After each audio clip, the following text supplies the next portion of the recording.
The meeting is now streaming live on custom live streaming services.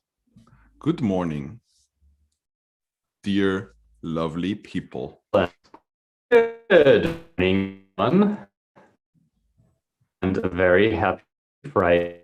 Is another Bubbly business talk, yeah, we had to postpone this one a little bit, but thankfully we are back. Okay, now I have all my videos open, so let me just fix that because it's going to be super distracting otherwise. All right.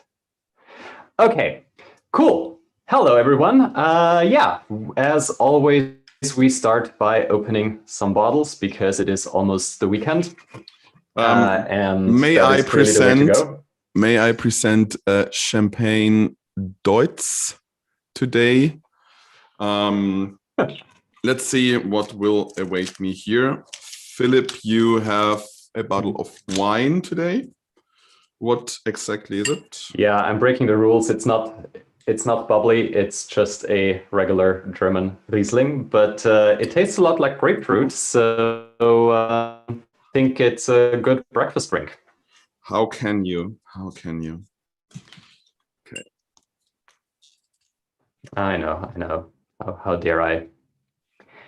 All right, maybe while you uncork your bottle, I can give a super quick introduction. So we will be talking about strategy today, which is, at least as far as I can tell, probably the most talked about topic in business in general. Strategy. Or at least it always comes up, and people get frustrated about there not being one, or feeling like there is not one, or it being the wrong one. Ooh, that looks nice. Mm-hmm. So yeah, what we want to do today is talk a little bit about our experiences with building strategy, following strategy, all things strategy, be it product strategy, design strategy, or other kinds. And yeah, maybe, I don't know, we actually put a question as the starting point of our conversation, which is also the title of this little chat, and that's, what is strategy? So Thomas, what is strategy? Should I wait a second while I adjust my table to answer that question? What is strategy? So I have a nice story where I compare it, or like a metaphor, where I compare it to a family of bears sitting in the wood or in the forest, and they are hungry, and they say like, okay, we need fish. And then the family of bears start to think where to get the fish from. Should we go to the lake? Should we go to the river? Maybe we find another river, because this other river we usually get our fish from, the fish doesn't taste as good, or there's not enough fish. And all those kinds of thoughts you have, like analyzing the current status quo and trying to come up with a plan, like which opportunities you should pick next. That's strategy for me. And as soon as the family of bears decide, like, okay, you go to the river, I go to the lake, and let's check who will get the fish faster or so, then that's already the plan. It's also part of the strategy, who's taking care of what. And right. As soon as you move and you go fishing and hunting, that's tactics. So that's execution then. Yeah. So that's a nice metaphor I have in mind, which helps a bit. What is strategy for you? Yeah, I like that metaphor because it actually, I think, highlights the main important thing about strategy for me as well, which is that it is, in the end, strategy, I think, is the sum of your decisions and how those decisions fit together. So I think when we talk about strategy, we really need to be talking about decisions in the end. And when the bears in your story think about, oh, should we go to the river or should we go to the lake? They always make a choice. They also make a choice not to go to wherever they decide not to go to. Like if they go to the river, they won't go to the lake.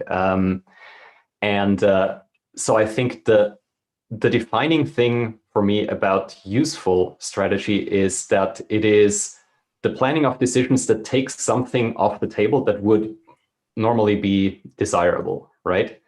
So I think if we're talking about strategy and you say something like, I don't know, our strategy is to make our products easy to use or something like that, that's not really a strategy. That's not even a decision necessarily, because no one would ever say our strategy is to make our products really hard to use or something like that. So to me, it's really about what you take off the table and how you focus yourself on the things that you really want and how you work with the trade-offs that come with it. What I like, what you mentioned is strategy is also things you are not doing, right? So it's also a decision to not pursue things.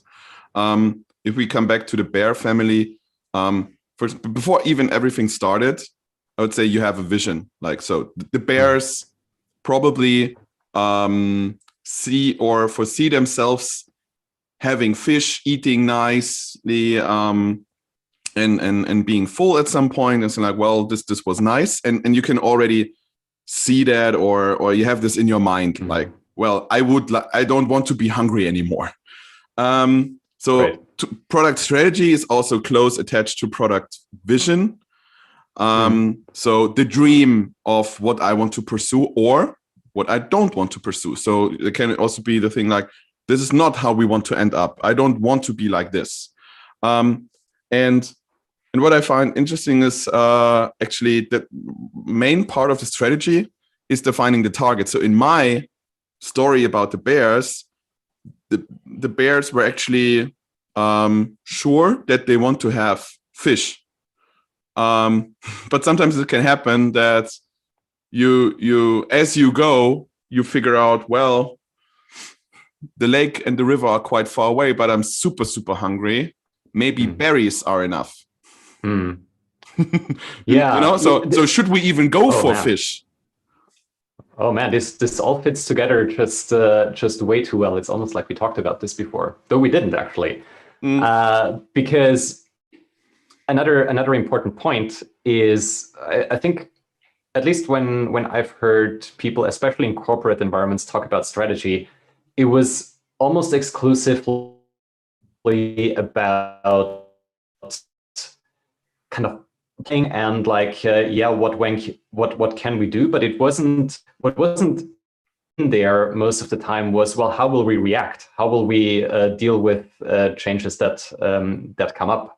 And I think strategy can be reactive as much as it can be active. So, there's this story about in the 80s when Intel and AMD were mostly in the memory business. So they were manufacturers of memory. And they had some pretty strong competition from Japanese manufacturers, because the Japanese actually had a strategy, and that strategy was, no matter what happens, we will undercut the price of the Americans by 10%. And if they lower their prices, we will undercut them by 10% again. And that eventually drove Intel out of the memory business. And actually, they responded with a strategic decision of themselves, which was to give up the memory business and focus on microchips, which is then, of course, how we ended up where we are today. So I think it's this almost yin and yang of being active and reactive that really needs to be part of not necessarily successful, but of useful strategy. That's another, I think, really important decision. Like, you can't predict whether strategy will be successful, predict whether it's going to be useful. And it's going to be more useful the more useful each individual decision in there is. Actually, that's a very good point. Which brings me to another question I would like to answer myself. Who owns strategy? Again, I've also been in all different kinds of environments, being it my own company, being at enterprise or startup environments. But I agree with you that in corporate environments, the larger the company gets, the larger the whole system evolves, the more the system tends to have this kind of like rigid top-down processes where the top management level owns the strategy and owning really like holding and grabbing this strategy and holding it very tight and close to them and trying to like execute from top to down. And you should never ever question strategy, because the board or top super duper level management has made a decision and this needs to be executed, and you don't question strategy. In my opinion, that's a big failure to think like that, because again, you go hunting, top management, or like, okay, the bear family, Papa Bear suddenly is the big one, says like, whatever I decide, our family will has to execute it. And then there's Mama Bear, and then like the two little children also, or three. And then they go, and Papa Bear makes a decision to go to the river. Let's go to the river. And then my family, come with me. You have to come with me. Otherwise, I will be very angry. And then the whole family goes. And as they go, they get very, very hungry. And the river seems to be far away. And as they come to the river, it's almost empty because there was not a lot of rain and blah, blah, blah. So the strategy looks like, or let's put it like this, as you try to pursue the river, from some kilometers away, you can already see that there's not enough water in the river. So you can foresee that probably the strategy will not turn out well. What you do then? And then what I have seen in the past in enterprise companies, that the family, like Mama Bear, tells Papa Bear, hey, Papa Bear, it looks like your strategy will not turn out well. And then Papa Bear reacts like, shut up. I know what I'm doing. And this is this can turn out quite bad for the family, because then in worst case, they were walking for many hours, and in the end, they have no fish, but they are still hungry, and they need food urgently. Otherwise, they will just slowly. Yeah. So that's whoever is listening to this and has the feeling that you are Papa Bear, please take care of your family. Yeah. So actually, two interesting points on that, because I think one part in there was that you mentioned was really about this reactiveness, about being able to change course if you see, I don't know, the ground is getting so dry. There's probably not a lot of fish coming in the river. Oh, you're very blurry. No, okay, you're back. So that is one thing. The other one, when you mentioned that, of course, a lot of companies are extremely top-down with strategy. It's like, okay, we either in the boardroom or as the CEO or as the founder or whoever, they set the strategy and that is to be followed. And I think operating like that is actually in itself a strategic decision. Like, you're taking a lot of innovation and reaction potential off the table that way, because you're not empowering the people in your organization to co-own the strategy. You're probably gaining some efficiencies, though. You're probably gaining some clarity of where you're going. You're gaining just sheer execution power. So I can't say if it's a good or a bad decision necessarily. I think in most businesses that focus on any kind of innovation, it's probably the wrong strategy or not a successful one. But I think it in itself is the kind of decision that actually qualifies as strategic, because you're foregoing one good thing in the favor of another good thing. And we actually have our first question coming up as well. Bozana has asked us if we have tips for good strategy books. They don't necessarily have to be UX or product books. I posted one very quickly, top of my head. Where do I have? Maybe you try to answer the question while I run to my bookshelf. Sure. Yeah. So the one that always comes up for me is not a UX or even product book. It's called Play to Win or Playing to Win. It's from two people who worked with Procter and Gamble. One of them was their CEO and one of them was a consultant. And if you look past the easy consultant in the book, it can be really, really useful because it's an aspect of strategy about making decisions and about understanding the downsides of your decisions and owning those alongside with it, because otherwise you're just always going to be meandering between different different ways of doing things, and it's ultimately going to slow you down, and no one's going to be happy with it. I'm back, by the way. I have a book and here. Thomas has found a book. The Invincible Company of Strategizer.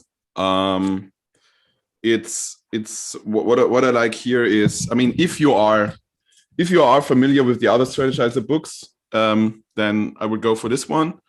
If you are not, then do the basics: business model generation and value proposition design. So this book basically describes, you can see it here, the four main things. How do you provide strategic guidance? How do you map out your business portfolio? How do you map out your kind of like culture? And then in the end, of course, different kind of business models, which brings me to another question, actually. What's the deliverable of strategy? So where does your strategy live, Philipp? Do you have a Word document where it's written down? Is it a map you mapped out in Miro, or I don't know, is it a set of posters where your company puts the strategy and vision and mission there, or your customer segments? Like where does it live? How does strategy actually look like? Because often it's some fluffy thing somewhere floating around somewhere, the strategy. But how does strategy look like? Right. Yeah, so I would love to have posters with the cornerstones of our strategy. Unfortunately, remote work is not necessarily that conducive to looking at posters, even though you have cool posters in your background. So maybe those could be strategy posters, or I don't know, virtual backgrounds. Great tip, actually. Yeah, because we currently reworking our vision, mission statements and so on. Plus, we also have a motto, or kind of like credo on top. We also have product principles. They live on Miro, at least some kind of like strategic guardrails. We value this over that. That is very, very helpful. Coming back to your cool format. Yeah. But I was interrupting you. Sorry. No, so our product strategy lives in our Confluence. That's the source of truth. It is not necessarily very sexy or anything, but it's accessible from everywhere, and you can actually point people there, which I think in these days is probably the most important part of it. And the way it is structured is starting from a product vision that we actually have visualized in a video as well. And then it's broken down into 3 strategic intents, and then a number of strategic initiatives.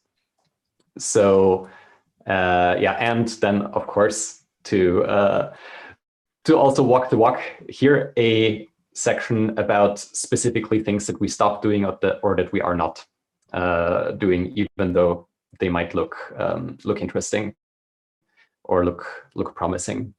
So it's kind of dry in itself, but very easy to digest and very easy to get to. How about you? What does it look like in your daily work? My daily work. By the way, that's also an ongoing thing. So there might be phases where you don't think so much or you don't change so much about strategy. So it's there. There are many strategic deliverables, actually. One is about the business model, like, or in general, taking a step back, mapping out. So in general, deliverables for me are mostly maps. So I map out everything. The business model, take the business model canvas, map out the core customer segments, core value proposition, core revenue models, things like that. Zoom even a step out and put multiple business models you have on a giant map, so you can compare them. You can also compare them with other competitors and outside market influences. Map out your customer segments. Who are your customer segments? Which are the more important ones? So you need focus, and you can draw a circle around it and say, okay, these are our like 5 top consumer segments, but these are the 2 most important for us. We want to pursue, or we try to, we believe we need to pursue. And these are maybe 1 or 2 interesting consumer segments we don't have yet, but we need to figure out more. Product, kind of like a product vision and mission statements somewhere also, like just as a poster on the map to not forget. Also product principles somewhere on the map to have something like, I like this, the way how the Agile Manifesto was stated, like we value this over that. That you have a couple of kind of like strategic guardrails for daily decision making. So which should help you a little bit to say like focus on new customer acquisition over serving existing customers also. Like at least if you have to make a decision, this can help. And what else? Guardrails, roadmaps, for example, can be a discovery roadmap where you plan what you want to learn, what you want to find out in the next quarter. Can be also a kind of like delivery roadmap where you plan your releases of the next 3 months or so. Sometimes yearly roadmaps, which in the beginning I didn't agree with. On the other hand, it provides you with some kind of plan. Just everyone needs to agree that if you make a yearly roadmap in January and all the things you put on autumn, they are most likely shaky, but you can place some stuff there. Just to have a rough outlook of what it could be.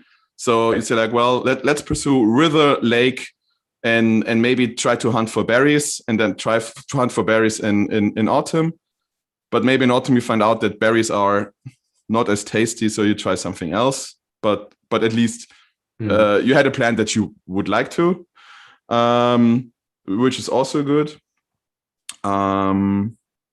Yeah, and then sometimes it can also come in the form of a video, like it can be a mock-up or kind of like a North Star where you have, whether it's just 3 or 4 mock-ups which define like a future where I want to go. So it's also kind of like a strategic guiding deliverable, or it can be a little video which provides a little bit more emotions and stuff, where you have a little animation how you imagine your product will look like in 1 or 2 years, can also help. So there can be many different deliverables actually to make strategy more tangible. Yeah. No, that's a great overview. And we are actually almost at time already. And there is one question that I want to throw in there before we end. And that is, Thomas, for you, what was your worst experience around strategy, be it about creating strategy, following strategy, a company having or not having a strategy, like where do you think you or a place you worked at has gone wrong the most? And I can start if you'd like. Yeah, I'm still thinking about a minute more to think. So I will definitely not tell names. Don't public shame people. I won't either. I'm just going to say that what I'm going to describe has happened at one of the more corporate environments that I worked in, and I think it's somewhat indicative of that. But there was a place where just the word strategy and strategic has been so extremely overused that it has become a synonym for either important or long-term. So people would say, oh, this is strategic, when they really just meant, I really want this and I think it's important. It was never clear how it actually connected to the bigger picture, how it actually helped us make decisions. So it became this empty shell and made everyone super jaded about strategy, and no one really wanted to engage with it anymore. And the actual strategy really receded into the background because it became so overused and so such a thing that people used for their own political motives. And I think that can happen when the strategy of a company is not shared well, if it's not understood by people, especially in middle and lower management positions, who then can claim, oh yeah, this is strategic, but really it's just like, yeah, I think it's important, or it's a longer term play. So that really was something that now I'm kind of always aware of and trying to avoid, that it becomes this empty talking point. Yeah, what I have seen in the past multiple times are pursuing short-term strategies, like, and this is independent from a startup or a established enterprise or corporate environment. There's a tendency to only look at yearly KPIs, like what do we want? How many items do we want to sell this year? How many new subscriptions do we want to earn in the next half year? Right. And let's come up with things to tackle this. And after we tackle this, then we think about the next 3 months. So, and what is the result out of that? If you only pursue short-term strategic goals, you lose sight where you're actually going, and you, without kind of like thinking, if you only think about like this, like, okay, next year, next 3 months, next year, next 3 months, you're going probably in some very weird direction, just because you always focus solely on short-term goals. And suddenly you end up in some niche where you didn't want to go, and like, oh, well, and then that's interesting when companies wake up then. So wait a second, what happened the last 5 or 7 years? We were going to completely wrong direction and then you wake up like, well, oh yeah, because we were always pursuing short-term goals, and then you are stuck, or your company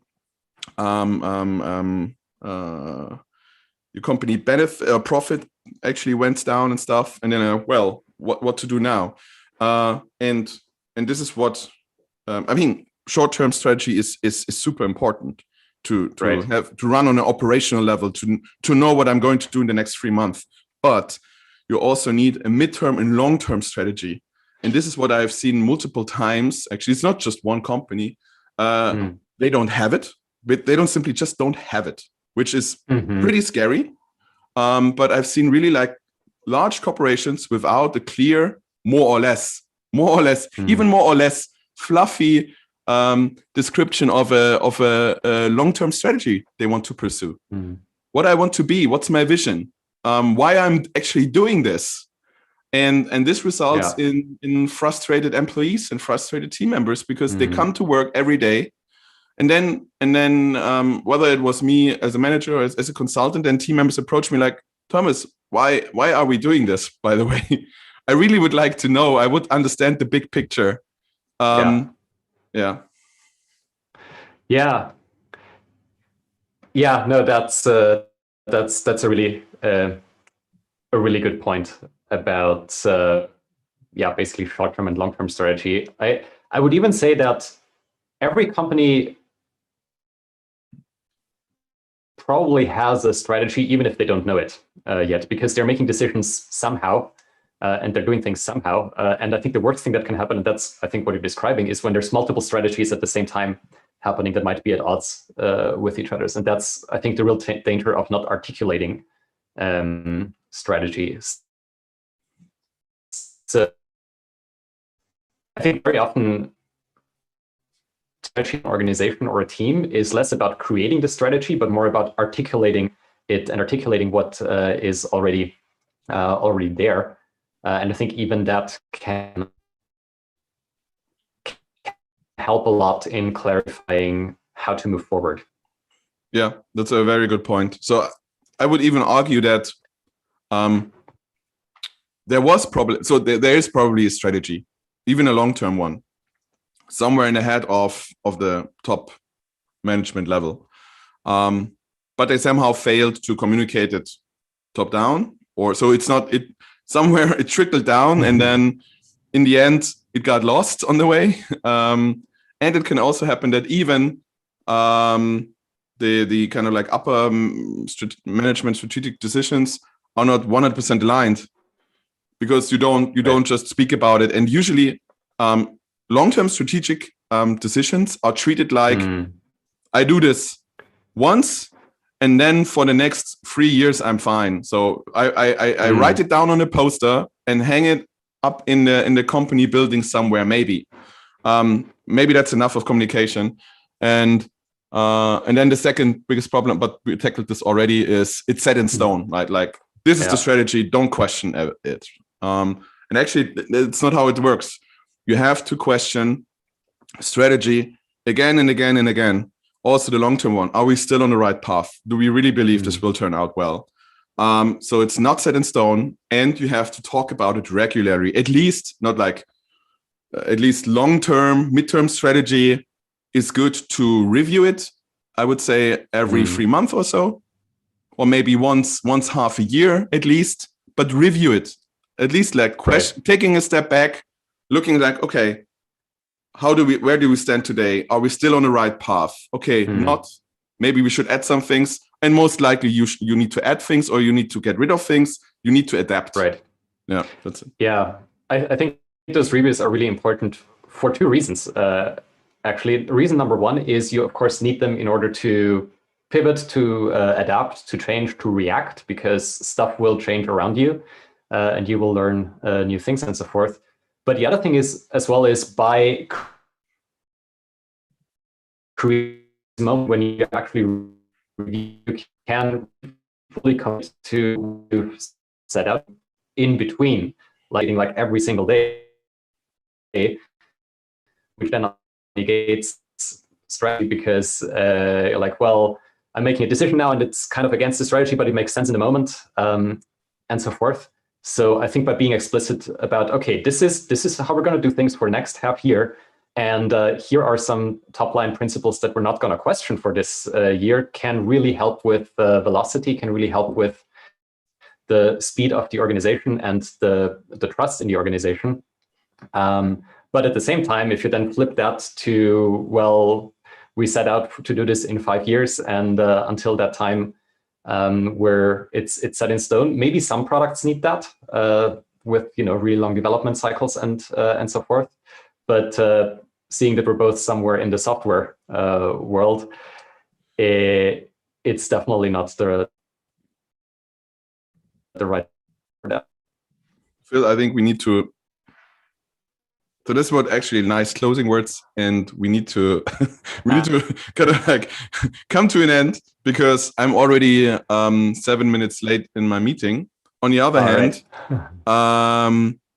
the one I'm having a meeting with already wrote me that he's listening to what we are saying. So well, see, that worked out nicely. Yeah. That's it. Cool. I need to run now. I need to run. I also have to go. Cool. Yeah. Thank you, Thomas. Thank you, everyone listening in, and thank especially to Bozana for her questions in the comments. And yeah, we'll hope to have you back with us on a Bubbly Business Talk very soon. Cheers. Bye-bye. Bye-bye, everyone. Ciao.